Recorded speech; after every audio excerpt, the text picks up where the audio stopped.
Hello विद्यार्थी मित्रों, online classes में आप विद्यार्थी मित्रों का फिर से स्वागत है। हमने लास्ट लेक्चर में काव्य एक बेटी के बारे में पढ़ा था, समझा था। यह काव्य हमने अच्छे से संगीत में धुन में सुना भी था। मुझे आशा है आपको समझ में आई होगी काव्य। अब काव्य में अभ्यास जो दिया हुआ है उस पर थोड़ा ध्यान दे देते हैं कि अभ्यास में हमसे क्या मांगा गया है या हमें अभ्यास में क्या कार्य करना है। तो आइए विद्यार्थी मित्रों, अभ्यास पर ध्यान देते हैं।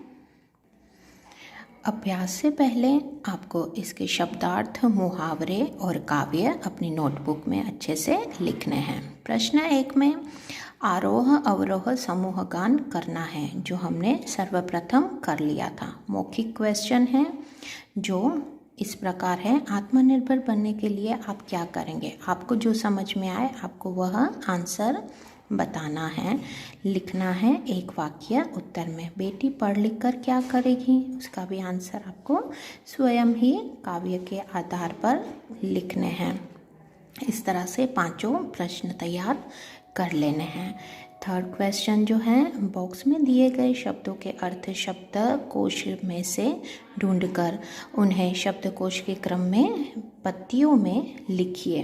आपको यह जो है मैंने अलग अलग पत्तियों में क्या क्या लिखना है वह लिखवा दिया है। इस प्रकार आपको लिखना है। मिसाल जो है वो क्या है, उदाहरण है, ठीक है। उसके बाद जो है वह इस प्रकार दिया हुआ है।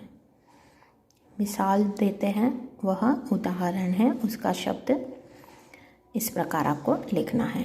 ये जो है वह आपको उचित क्रम में रखकर अर्थपूर्ण वाक्य बनाने हैं। अर्थपूर्ण वाक्य किस तरह से बनेगा, जैसे मैंने नंबर दिए हुए हैं। नीम मूलतः भारत की